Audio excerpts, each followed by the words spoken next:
Episode 2 की शुरुआत में वूशियंग और बोंग जुई के बीच में अब तक चल रही कन्फ्यूजन दूर हो जाती है, पर इसके चक्कर में वूशियंग के दोनों हाथों में प्लास्टर लग जाता है।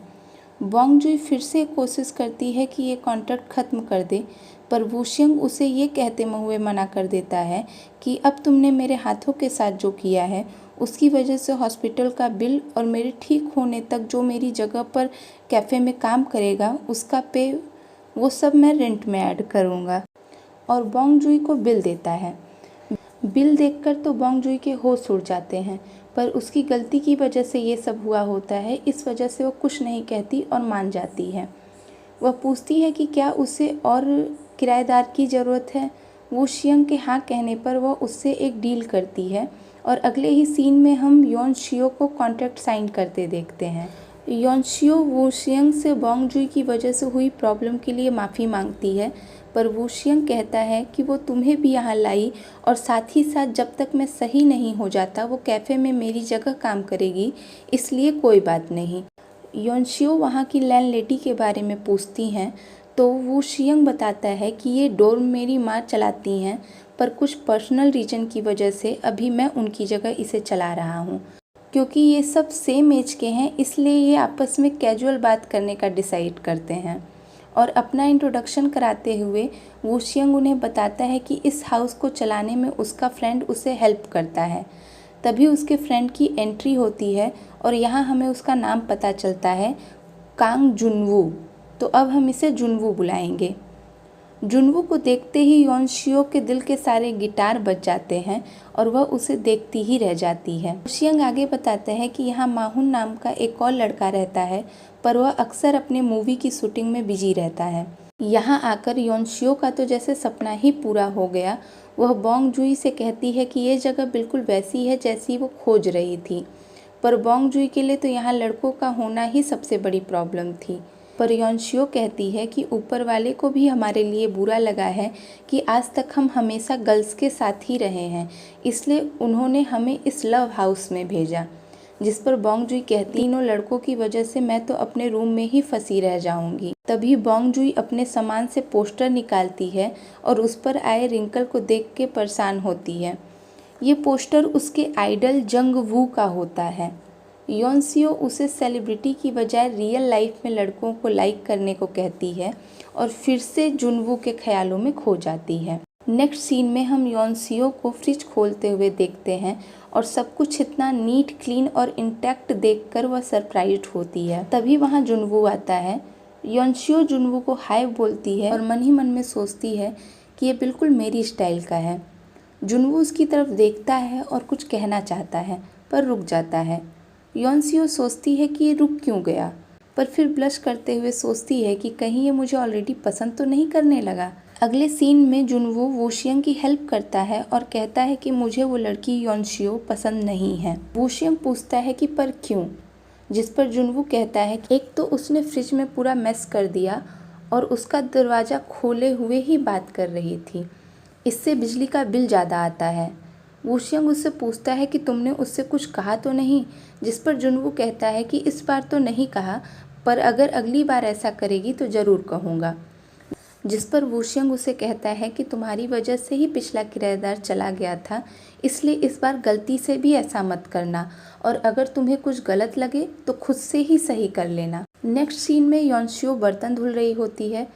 तभी वहाँ जुनवू आता है और चारों तरफ फैले मेस को देख करके कुछ कहने ही वाला होता है, पर उसे वूशियंग की बात याद आती है कि अगर कुछ गलत लगे तो खुद से सही कर लो।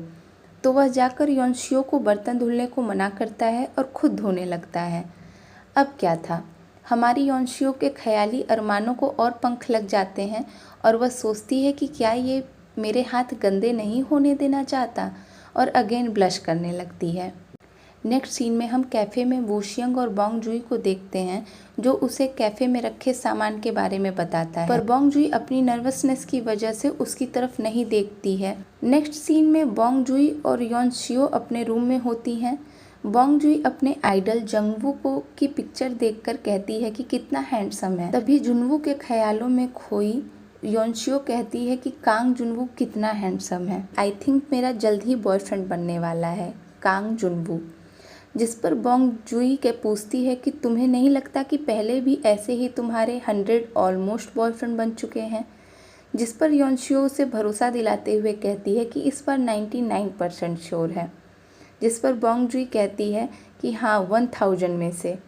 जिस पर योनशियो उसे बताती है कि उसने मेरे लिए घर का काम किया। बोंग जुई कहती है कि अच्छा, उसने मेरे लिए तो ऐसा नहीं किया। योनशियो कहती है फाइनली मेरा रोमांस शुरू होने वाला है। योनशियो बोंग जुई से वूशियंग और उसके बारे में पूछती है, जिस पर बोंग जुई कहती है कि ये सब बहुत ही ऑकवर्ड है। जिस पर योनशियो बोंग जुई को उससे कुछ सीखने के लिए कहती है और अपने इस ख्याली रोमांस को सेलिब्रेट करने के लिए बियर लेने जाती है।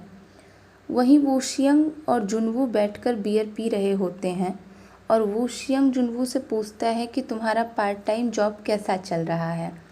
जुनवू कहता है कि अगले हफ्ते मैं ये जॉब छोड़ दूंगा क्योंकि पेमेंट अच्छी नहीं है। वूशियंग उसे कहता है कि कोई बात नहीं, पर तुम्हें माहून की हेल्प करनी चाहिए। जिस पर जुनवू कहता है कि मैं किसी की हेल्प सिर्फ इसलिए नहीं करता कि मैं उसका दोस्त हूँ। वूशियंग उसे कहता है कि तुम बहुत ही कोल्ड हो और आगे पूछता है कि मूवी की शूटिंग कैसी चल रही है। जुनवू बताता है कि कल एक लड़की शूट के लिए आने वाली थी, पर उसने अचानक फ़ोन करके मना कर दिया, इसलिए हमें दूसरी लड़की खोजनी पड़ेगी। वूशियंग उससे पूछता है कि तुम इतने थके क्यों लग रहे हो, तुम्हें कुछ जॉब छोड़ देनी चाहिए। जुनवू उसे बताता है कि काम की वजह से नहीं, बल्कि उस लड़की योनशियो और उसके बिढंगेपन की वजह से ऐसा है। वूशियंग कहता है कि ये मुझ पे छोड़ दो, मैं संभाल लूँगा। वूशियंग जुनवू से पूछता है कि तुम्हें उसके बारे में क्या लगता है। वह बिल्कुल वैसी ही लड़की है जैसी तुम खोज रहे हो, लॉन्ग हेयर, फेयर स्किन। जुनवू को ये आइडिया पसंद आता है और इधर योनशियो ये सोचकर खुश होती है कि वो जुनवू के टाइप की लड़की है। जुनवू कहता है कि मैं उससे पूछूंगा अगर वो फ्री हो तो। और इधर आप समझ ही सकते हैं कि ये सब सुनकर योनशियो ने ख्यालों में ही कितने अरमान सजा लिए होंगे। फिर हम योनशियो को योगा करते हुए देखते हैं। तभी उसे जुनवू का मैसेज आता है और वह पूछता है कि कल क्या तुम फ्री हो।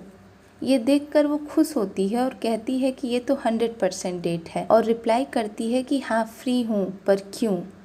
जिस पर जुनवू उसे बताता है कि उसे अपने part time job movie set पर कुछ काम है, पर तभी वाईफाई डिस्कनेक्ट हो जाता है और मैसेज सेंड नहीं हो पाता। पर यहाँ योनशियो ब्लश करती है और कहती है कि वो हिचकिचा रहा है। ठीक है, कोई बात नहीं, एक स्टेप मैं ही आगे ले लेती हूँ। और उसको मैसेज करती है कि मैंने तुम लोग को पहले ही किचन में बातें करते सुन लिया था, तो तुम हिचकिचाओ मत, कल मेरे पास टाइम है। इधर जुनवू सोचता है कि उसने पहले ही जॉब के बारे में सुन लिया होगा और उसे रिप्लाई करता है कि ठीक है, फिर हम कल हानक्यूंग हाई स्कूल के सामने 5 बजे मिलते हैं। योनशियो खुश होती है और कहती है कि उसने पहले ही मिलने की जगह भी चुन रखी है। वह कल क्या पहने ये सोचने लगती है और मन ही मन यह सोचकर खुश होती है कि कल क्या पता जुनवू उसको प्रपोज कर दे। पर अगले सीन में कुछ ऐसा होता है। योनशियो एक होस्ट का गेटअप लिए बैठी होती है और सोचती है कि अच्छा, इसलिए फेयर स्किन और लॉन्ग हेयर चाहिए थे। ये सीन सच में बहुत फ़नी है। और फिर शुरू होती है घोस्ट बनी योनशियो की शूटिंग। शूटिंग खत्म होने पर डायरेक्टर घोस्ट गर्ल के लिए तालियां बजवाता है और वह जैसे ही योनशियो के सामने आता है, एक बार फिर से योनशियो का समय रुक जाता है और हवाएं चलने लगती हैं। वह अपना इंट्रोडक्शन योनशियो से कराता है और बताता है कि उसका नाम माहून है, वह भी सोल हाउस में रहता है। तब योनशियो को याद आता है कि वूशियंग ने इसके बारे में पहले ही बताया था। माहून योनशियो के एक्टिंग की तारीफ़ करता है और योनशियो उसे इतनी कम एज में डायरेक्टर होने के लिए प्रेज करती है। जिस पर माहून बताता है कि उसे डायरेक्टर बोंग जून-हो की तरह बनना है, इसलिए अभी बहुत मेहनत करनी है। और फिर वह योनशियो की तारीफ़ कर वहाँ से चला जाता है। एज एन ऑडियंस हम समझ जाते हैं कि योनशियो को फिर से उसका एक और ऑलमोस्ट बॉयफ्रेंड मिल गया। योनशियो माहून के बारे में सोच ही रही होती है, तभी उसका ध्यान अपने गेटअप पर जाता है और वह अपने एम्बैरेस्ड लुक को देखकर जुनवू पर गुस्सा करती है और अपना बैग खोजने लगती है, जो कि मिसिंग होता है। जुनवो उसके बैग के बारे में ग्रुप में मैसेज कर देता है और मिल जाने पर उसे बताने के लिए कहता है। नेक्स्ट सीन में हम देखते हैं कि सारा ग्रुप पैकअप करने लगता है और जुनवो को भी उसके काम के रिलेटेड कॉल आ जाती है और वह भी चला जाता है। वहाँ की लाइट्स भी ऑफ कर दी जाती हैं। जुनवो घर पहुँचता है और अभी भी फ़ोन पर ही होता है। तभी उसे माहुन का मैसेज आता है जो जुनवो को थैंक्स बोलता है और योनशियो को भी उसकी तरफ से थैंक्स बोलने को कहता है। तब जुनवो को याद आता है कि योनशियो को तो वो वहीं भूल गया। इधर अभी भी योनशियो शूटिंग प्लेस पर बंद होती है और अब वो सच में भूत ही लगती है। वो बाहर आकर हेल्प लेने की कोशिश करती है पर बिल्डिंग का गार्ड उसे भूत समझकर भाग जाता है। इधर बोंग जुई कैफ़े से वापस आती है और अपने आइडल जंग वू का मिनिएचर लेकर उससे बातें करने लगती है। ये मिनिएचर लिमिटेड एडिशन फिगर होता है और उसके लिए बहुत स्पेशल होता है।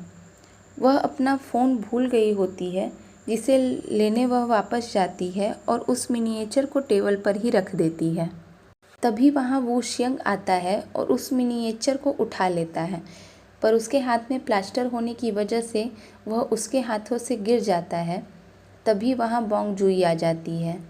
इसी के साथ ये एपिसोड ख़त्म हो जाता है। थर्ड एपिसोड जल्द आएगा तो stay tuned and thanks for watching.